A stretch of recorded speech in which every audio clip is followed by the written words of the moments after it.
I'm alive, apparently. Yeah. Hi. Hi. Sorry, I was just messing with camera settings and things and mirroring myself because I was bobbing and weaving all the other ways. Whoa. Calm down, Jack. Steady on, kitten. Right, that's muted. We are live on YouTube, so winning, Excellent. winning. Sorry, there's that 20-second delay thing going on. So, hi everybody, which is basically us right now. Hi. Hi, how you doing? That's so good. Right, so we are talking about this book. So it's just the whole mirroring thing. I'm completely skew-whiffed. So Gallant by V.E Schwarb. I don't know what we can talk about that's non-spoiler. Basically, I could read the blurb. Yeah. And maybe talk a bit about the language because I thought it was very pretty and the imagery is very nice. But it's quite condensed, so there isn't a lot that happens that isn't a spoiler. Pretty much, yeah. I mean, what did we say? This is like 307 pages.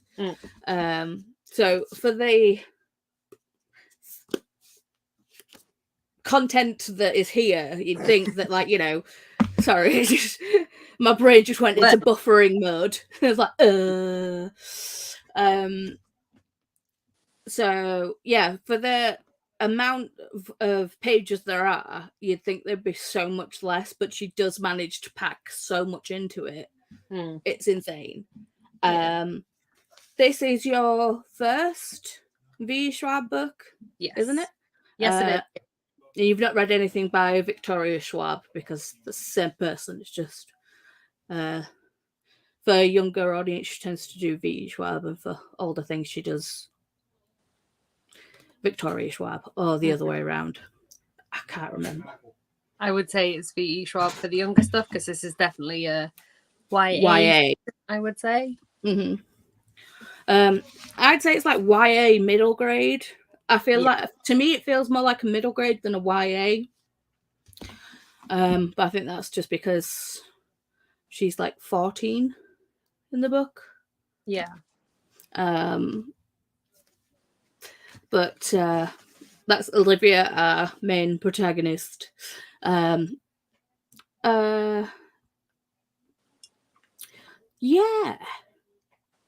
He is.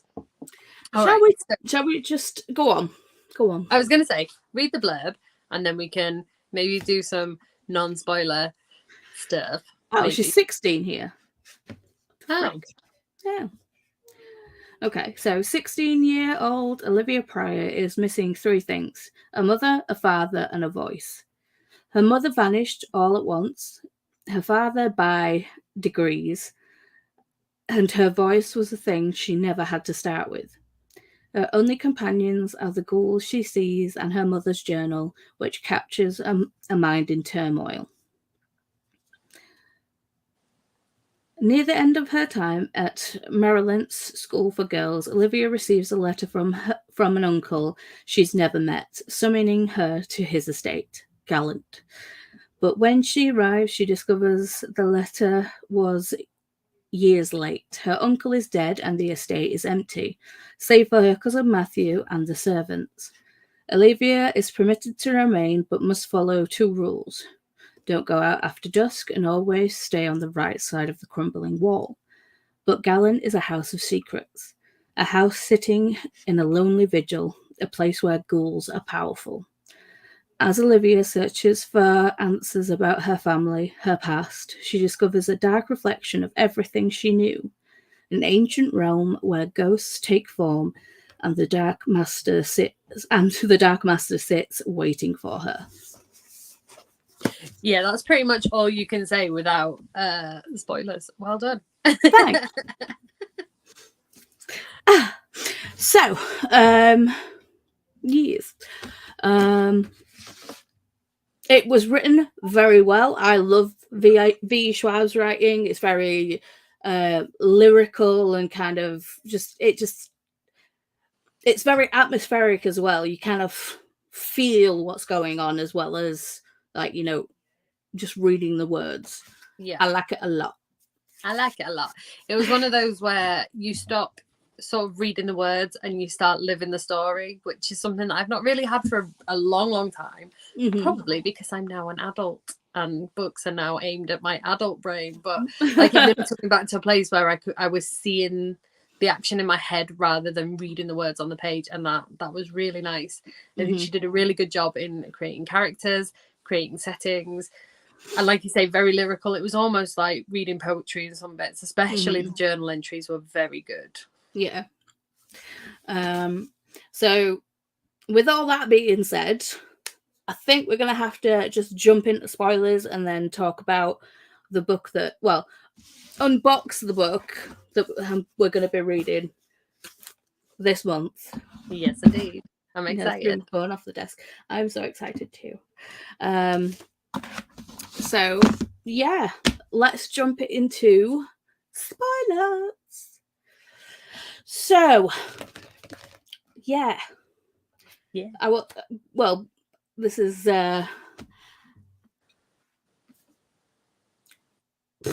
words.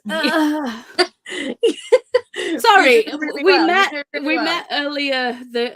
We met at like the end of last month, and we went out and we had like drinky fun times, and it was a case of we were like, don't talk about the book. We can't talk about the book. It must be on the live show.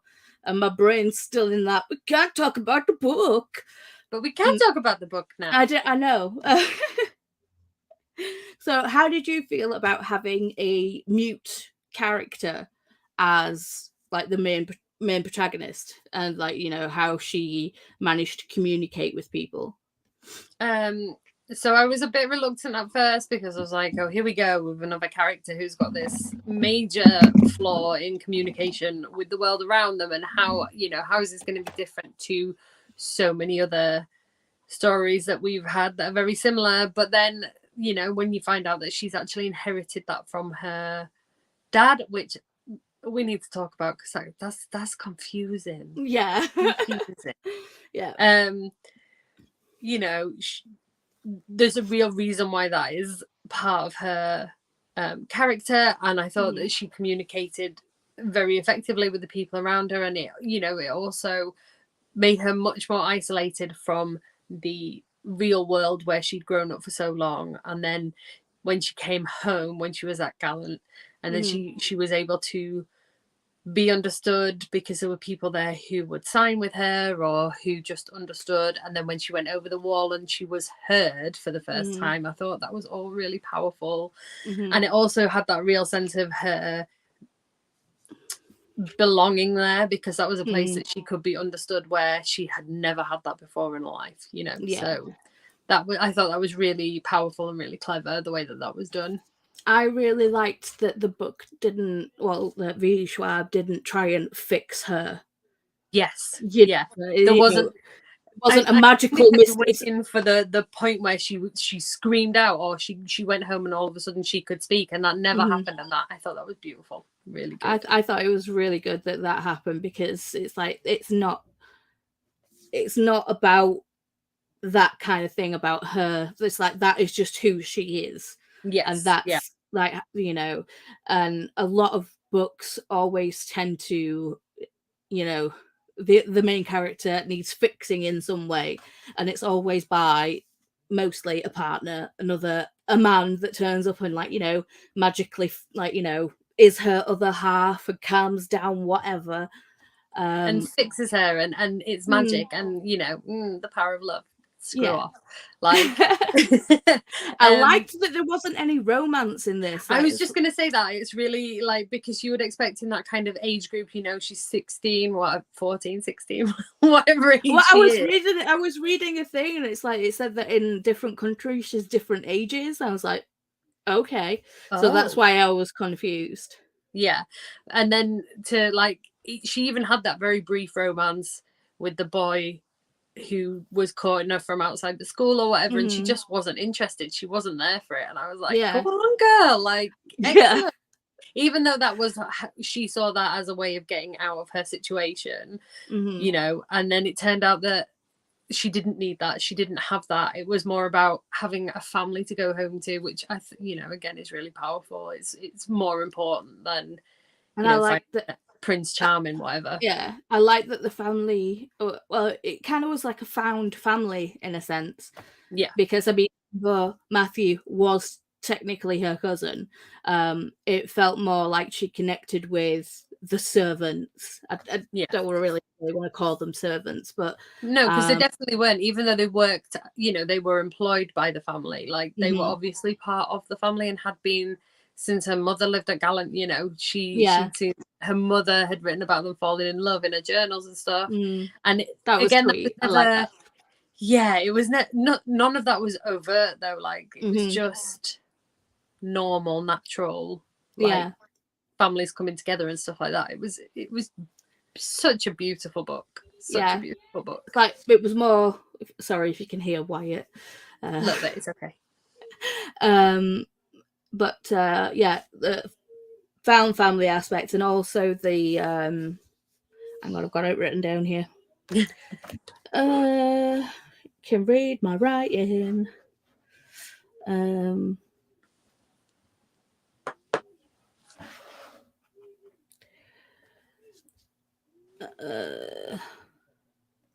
Nope. Never mind. Oh yeah, that was what I was going to say. That's what I thought. I didn't write it right. Wow, my brain is not with it today. Clearly. Hello.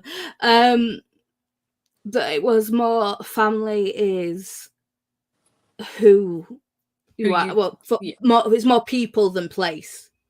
Is what I was trying to say. Yeah. The one thing that really got to me that I didn't like, and I think that's probably more to do with me and, you know, the job that I do and stuff like that, is that she grew up in a home for independent girls, and it was horrible. And there's so many depictions in fiction of group homes being just this awful experience. And I think, and I hope it's not always true, but I think that they are better, you know, and it's quite depressing to see in fiction time and time again group homes being portrayed as like this really awful space where no one is respected and no one is nurtured and all the rest of it. And that grated a little bit, but I think that's because I'm 6 months into a new career working in a group home, so you know, I'm obviously going to be a little bit defensive of it. So understandable, but I also felt that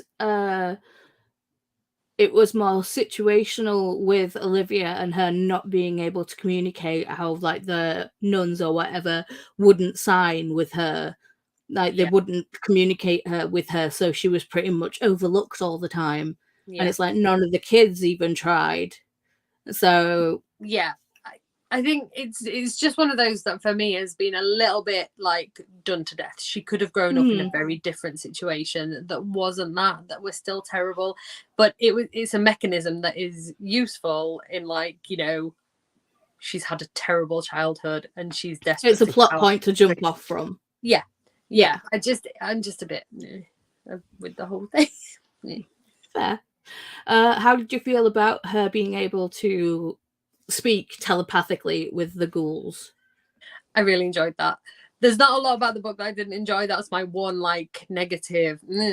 Everything else I absolutely loved. I thought it was really, you know, because at first you didn't understand why, and it, again, like in the beginning, you didn't really understand that she was communicating with them.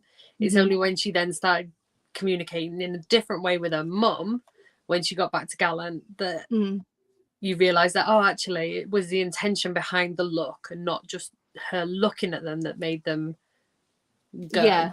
You know, so I thought everything built really well as well. So the things that happened in the beginning of the book, you know, you didn't realise that she was communicating with the ghouls, and also didn't make it clear that no one else couldn't see them. Sorry. So like it wasn't clear whether she could see them or whether it was a universe in which everyone could see them. Or it was just a figment of her imagination. Yeah. And then over time you realize that there's reasons for that, and it's because of a weird old dad. Like, not okay. No, I got words for a mother. Like, come on, you cannot fall in love with a shadow of death. It's not okay, mate. Not okay. Yeah. He's made out of ashes. Stop it. It would see. It's like the fantasy aspect is fair enough, but it's like how a child is made. Yeah. Yeah. Death was putting some real detail into his henchman. Like, he's made of ashes. Way too much. That means his sperm's made of ashes also. Like, sorry, my brain just went to Michael Douglas. I was like, because there was like there's like a whole joke of like, Michael Douglas. I can't even remember who did the joke. They basically got like dust or sand or something in the hand, and there was like, Michael Douglas when he's had a hand job, they just blew out the sand. So yeah. I mean, he is as old as death. Like, why not? Has he died? No, he's still alive. No, he's still going. His dad's passed though. Shame. Yeah. Anyway, he was 9 million years old. his time was over. It's fine. Sorry, my glasses are steaming up. I'm sweaty, man. It's really warm, mate. The thing is, it's like this room is like got one window that's like got the massive chair in front of it, so you can't really open the window, and it's just like boxed in, and I've got the door closed because Wyatt's still awake.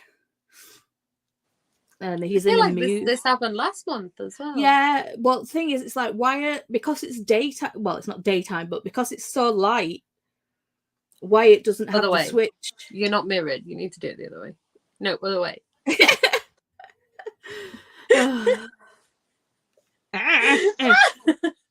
Are we even now? Ish. Hilarity with glasses. Fun. That'll do. Like Benny Hill sketch where I do that thing and they flap up and down. Anyway, so because it's look at the steaminess, just too warm. Oh, that's not okay, right? That's not okay. Just perch him on the end of your nose, like give him some like room school mom. Yeah. Oh, so I've started wearing glasses for doing close work. This is completely off topic, and I'm really sorry. But I was sewing some patches on my patch jacket, and I had to put my glasses on because else I can't see to thread the needle. Mm-hmm. And Leroy was talking to me, and I looked at him over my glasses, and I was like, "Oh, I am 90 years old." Yep. This has happened. Yeah. It's so I don't. I'm not into the glasses. I wear them as little as possible. Well, the thing is with me, because I'm short-sighted, normally, of late, I've been in bed constantly, so I've just not been wearing them. I've just been putting my phone here, or the book here. So I'm like, why do I need them? But yeah. So, back to the book. Yes, back on topic. Here we go. Do you think that this book could have been, like, rewritten as an adult book and like explore more of the themes that were in the book? Because I mean, beautifully done. I'm not taking anything away from it. It's perfect as it is. But I think that there's some topics that could have really like been talked about or discussed more if the book was longer or if it was aimed at a more adult audience. Yeah, maybe. Like, I don't know if that would have been appropriate for the book. Like, it is what it is, and like you said, it's perfect as it is. Mm-hmm. I think that it's quite a simple story in, not a lot happens, but also not a lot happens. It's sort of, it's a single story. There's no like additional threads going on. Mm-hmm. Except but it's more the journal link to the past. But I think that if you rewrote it for an older audience, you'd have to add more story to it. You'd have to pad out a lot of it. I was thinking more like the duality aspect of it, how like how it's completely mirrored. and like Gallant's kind of like it's two spaces, but one's like, you know, the living and the happy and the happy, and the other side is a lot more, well, dark and like, you know, ghoulish and crumbly and, you know, yeah. Yes, but does it really need to be rewritten? Is it not perfect as it is? Like, I quite like the fact that it's quite simplistic, and it was, you know, the imagery was enough to get across the idea of it, and it lets your mind play with the what goes around that, you know. Yeah, I think maybe it's just a question to ask. I'm not saying it should be. No, I know.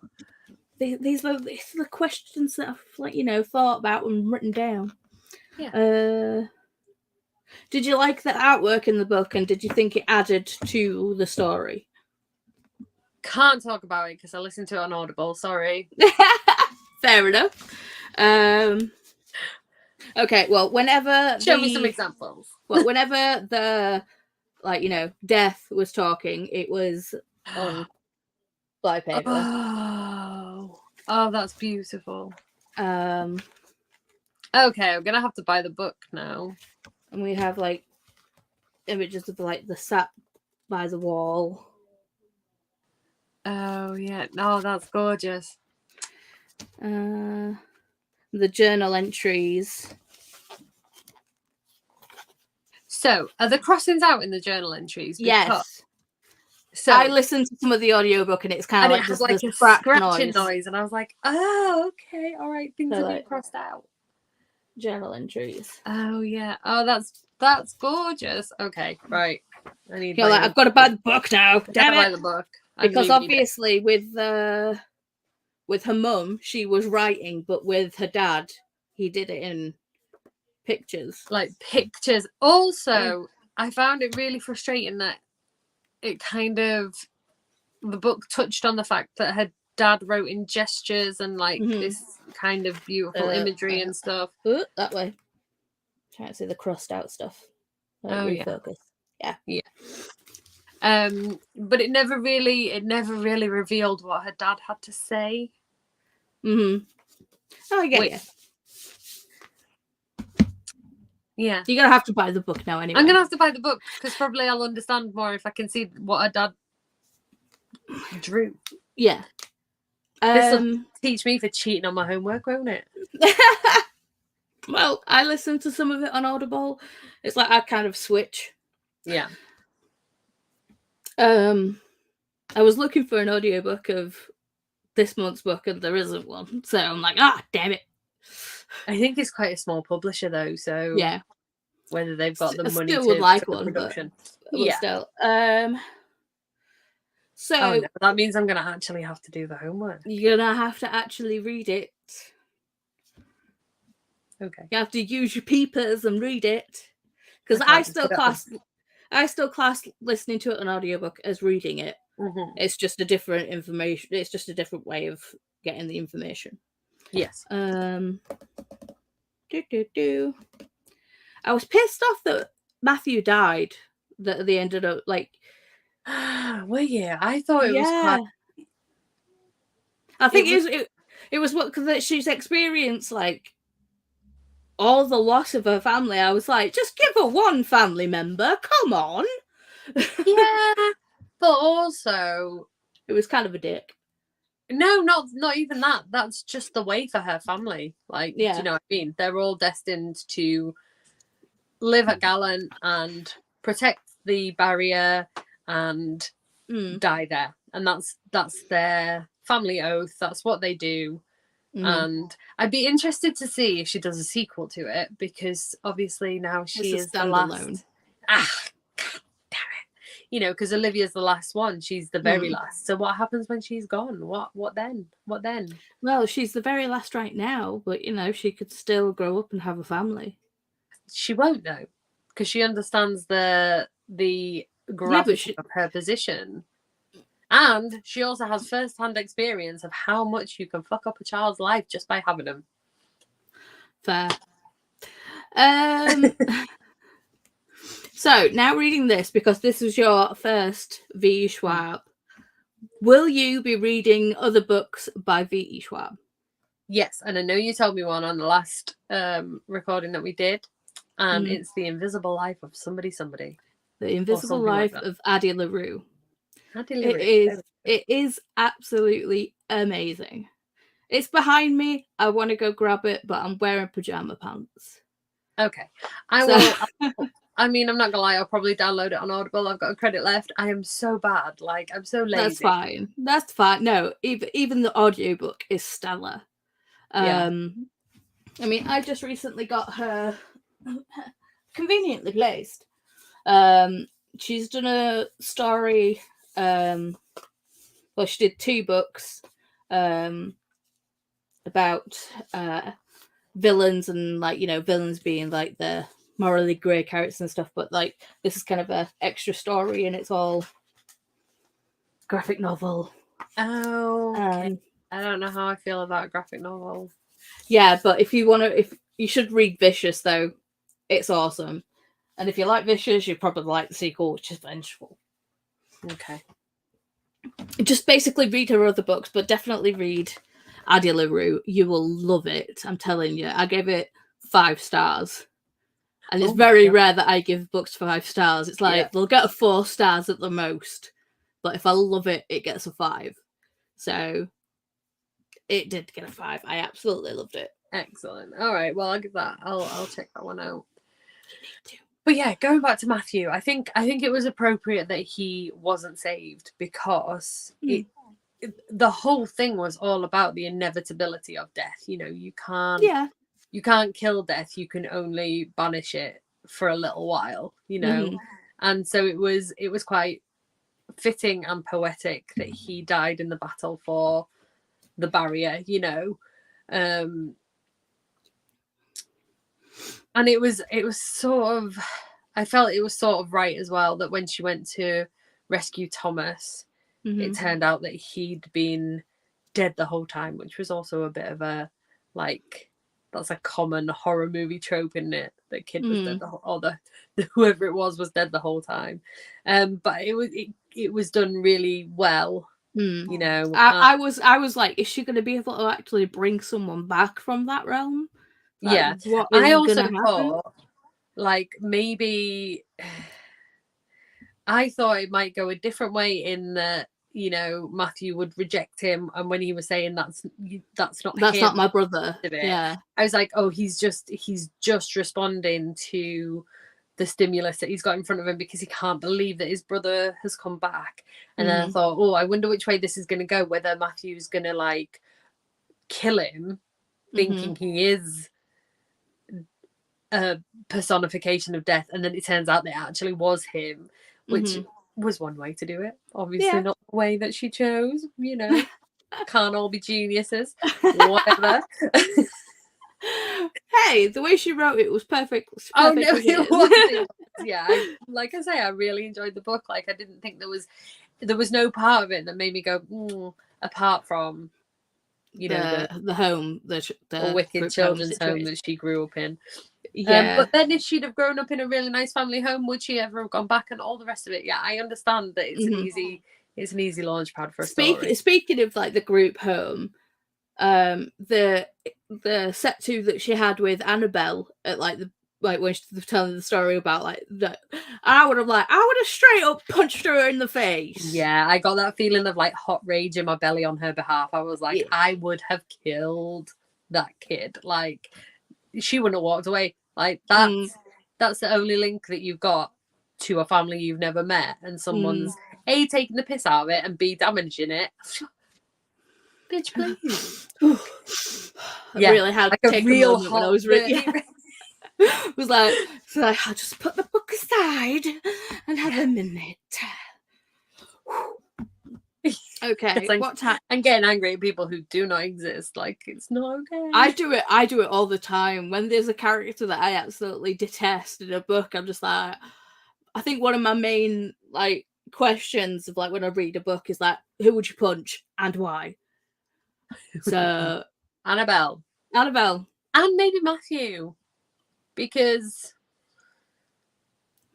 he was so busy being closed off and grumpy that he just never bothered explaining the rules of the house. I mean, come on. Come on, how many times have you said about a movie, well, this could all have been avoided if such and such said such and such to such and such? I think that's the whole theme in books anyway. It's like, even with like, the whole like teenage thing of like, friends falling out. It's like, if you would have just talked about the situation instead of keeping fecking secrets and not opening up about your feelings. Yeah. Like, and especially because she's a prior, she's part of the family. She kind of needed to know. Yeah. Day one, minute one. By the way, death lives over the wall. Don't go over there. Yeah. All right. Keep stum. But yeah. It's like, you're not going to be... It's like, you might be intrigued about it, but it's like, you can go to the person that's been open and honest with you about that thing, rather than investigating this mystery that surrounds this whole place. It's like, if he would have just turned around and just been like, right, so, don't go there because of X, Y, and Z. Yeah. And actually, I will say that it was a teeny tiny bit lazy storytelling. That, like, I love the fact that the grooves on the front of the journal were from where it fitted in the wall, and I love that was how they were communicating. That was all beautifully written. But then the journal blowing into next door's garden. Come on. Like, I don't know. It's just that one tiny bit felt real lazy. But apart from that. But how else would you go to investigate? Maybe, And for a mid-grade book, yes, all right, that's it's believable. It's a good mechanism of the story, but yeah. Like we said, no book is perfect, but for what this book is, it's good. Oh yeah, real good. And I would still buy the physical copy, even though that I've done my homework on it and I don't need to. But I would buy a copy of it because it is. I know for a fact you'll buy a physical copy of Adelia because you just love it so much. I just know it. Kind of like with Daisy Jones. Like with Daisy Jones. You did know about Daisy Jones, right? Okay, there is a book that I need to recommend to you, but I can't remember what it's called, so I'll have to tell you about it later. Okay, I might have already read it. It's something like that. It might be called Wilding Hall. I've read Hex Hall, but no. And because again, I listened to it on Audible, and it had like different character actors on it, and it reminded me very much of Daisy Jones and the Six, because it was again about a band and the relationships within the band and stuff like that. But it had a very folky horror twist to it, which was really nice. Okay. I've got 3 credits on Audible, so if you're subscribing to Audible, it's one of the free ones. Oh, it's Audible included in your subscription. Yeah, sweet. Like I'll send you a link to it, and also tell you what it is so that you can post it in the description, just in case anyone else is very intrigued. Yeah. Well, to be fair, I would recommend you a book also. But the trail for it is in my last video, my actual Gallant reading vlog. So just go there. You can skip. I think it's kind of like halfway through-ish. Yeah. I don't have any more questions written down. Do you have anything else that you want to share about this book before we do the unboxing?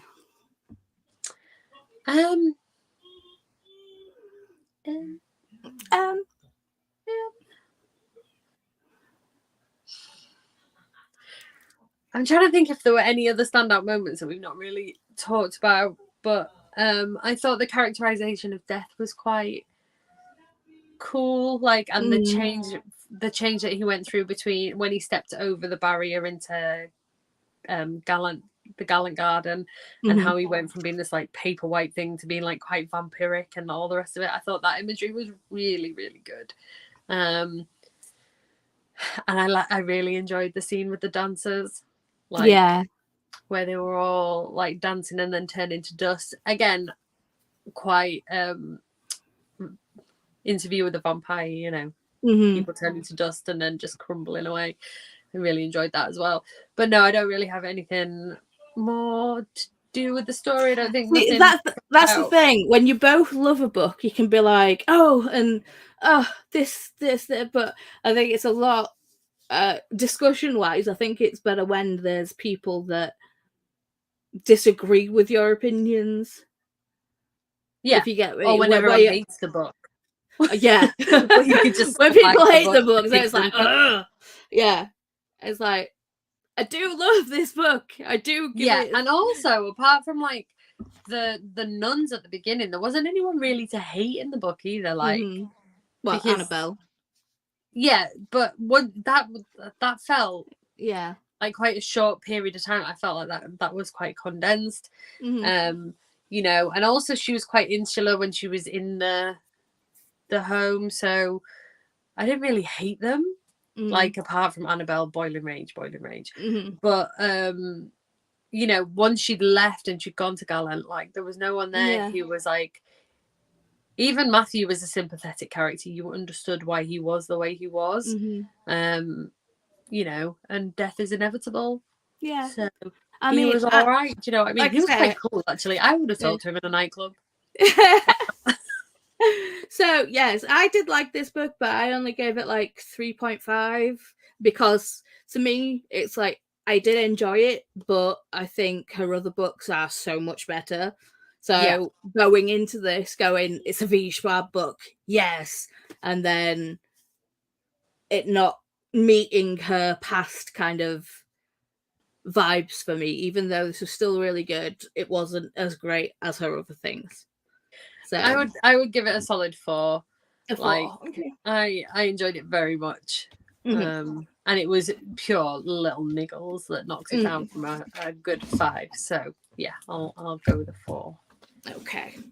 So now let's talk about not next month's, this month's book. We've had what? I've had this. What? No, it's all right. Mine's backwards. Because you mirrored.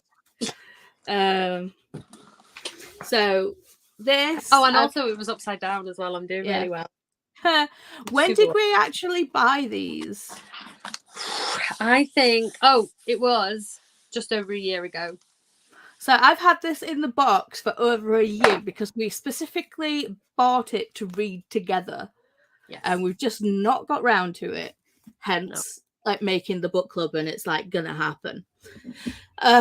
So I think Kate, you've actually already opened it and had a sneak peek. Yes, because you asked me to on the last video. So did I? I thought you told me you already did. No, I'd opened it up and seen the paper cover, but I never took the paper cover off. Oh, okay. So, ooh. It's so exciting opening this book. Ooh. Yeah. Look, little. So it's all wrapped up in paper, but I like. It's very nice. I don't want to ruin this. Does this come off without tearing anything? Yeah, I managed to slide mine off. Oh, is it just a thing, kind of like a?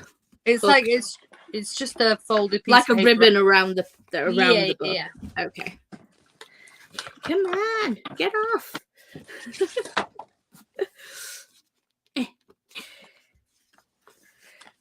I'm interested to see what you got, because I think maybe you ordered yours at a slightly different time to me. So I don't know if you will have got different thingamies. I don't think so. I think I ordered mine you got one run, and I think they'd sold out by the time I went to get the book. So I got the next run of it. I wouldn't think it would be different. Yeah, they're all different. Every run has got something different in with it. So getting it, working it. And this is solely because I don't want to destroy this. No. I got mine off in one. Let's see. Ha! Did it. And it all has that real nice new paper smell. Okay. Oh. So, get on the camera.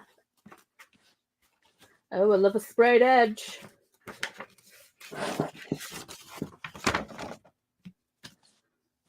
It's very pretty. It's very well done. Yeah. Yeah. And she's thick too. She is thick, but what I have noticed is the writing does not go all the way to the edge of the pages. No, and it's quite big. So it's got a pronunciation guide in it. Awesome. Yes. So, sorry, my light is so bright. Yeah. Did you get this also with yours? Hang on. So it's a definitionaries. I got a card. Yes. See, I got this little jobber. This little jobby. My card is slightly different to yours. Let's see if there's anything in the box. Oh, did you not? You didn't get. That's it. That's in the. See, that's in the book for me. Upside down again. That's in the book for me. Oh, is it? Yeah, I just showed you. No, I've got a definitionaries and yeah, I've got that as well. Pronounceries. Okay. But then I've got the actual this guy. Oh no. As well. Was it in the book? Oh, yeah. Yeah, I got these. Okay. Yeah, there we go. Right. So I just got but instead of the card that you've got with the writings on, I've got this guy. Okay. Also, sorry, I'm just going to read this. No, that's fine. I will find out for when we do the live for this book. I got all the other letters because every different edition had a different card or letter in with it. And then they did a release run of all a big collection. Yeah, I didn't do that. I'll wait to read this on camera when we actually do the thing. I do like that this is bookmark sized. So if you are reading when you are reading it, you can kind of be like, how do I pronounce that? And then it's just there. Yeah. I do like that. That's cool. I'm also a big fan of the fact that this is shiny gold. Oh, shiny. It's all very classily done. Like it's a lot of black and gold and penthouse apartments. And I don't know. The Octinomy does not exist,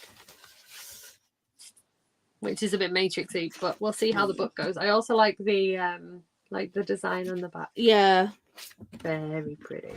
So this is June's pick.